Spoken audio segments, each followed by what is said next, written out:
Hey, what is up guys, I am Microtech Junkies, and in this video right here we're going to take a look and explain the graphic settings on any game you're probably playing.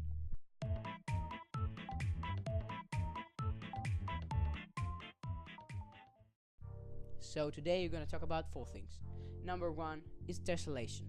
Number 2, ambient occlusion. Number 3 is anisotropic filtering. Number 4 is advanced lighting.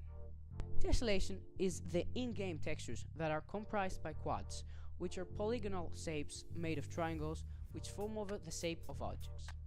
Tessellation allows graphics cards to repeat quads multiple times over a given surface. The repeated patterning allows for texture displacement, which creates bumps in landscape.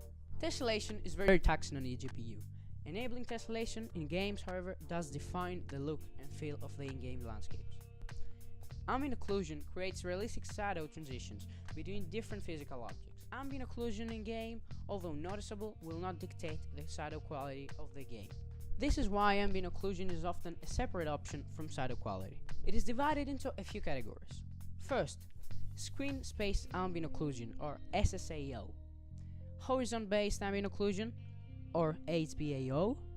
And finally, high definition ambient occlusion, or HDAO.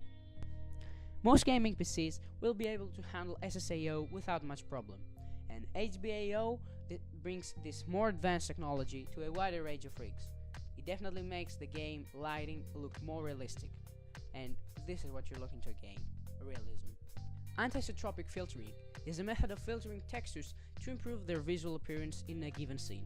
While anti-aliasing improves the look of objects' edges, anisotropic filtering focuses more on the texture in the middle instead of the edges, thus producing a sharper image.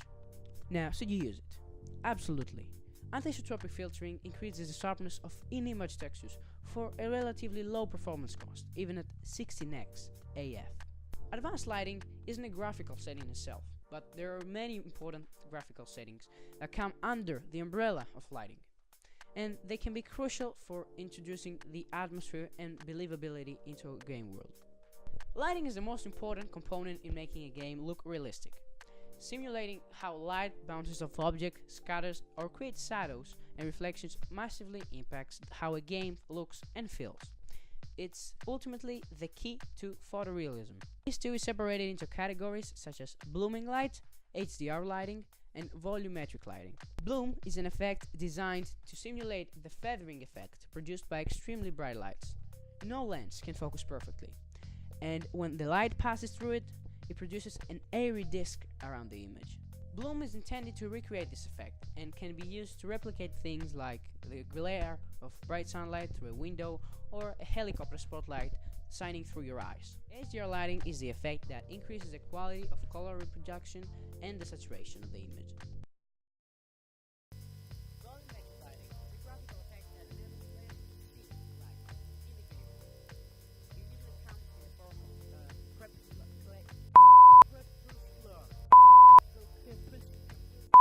Crepuscular rays.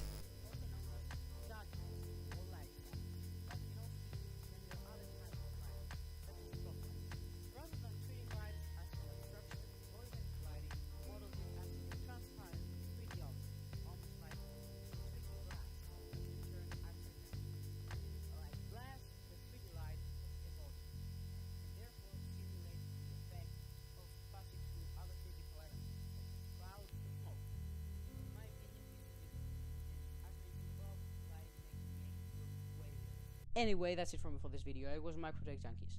If you like this video, leave the thumbs up. If you didn't like it, leave it a dislike. Let me know in the comments below why you didn't like it. If you're new here, consider subscribing. And if you want to connect with me, do it through my social media right here. As already mentioned, I will see you in the next video. Bye bye. Producing the saturation. What?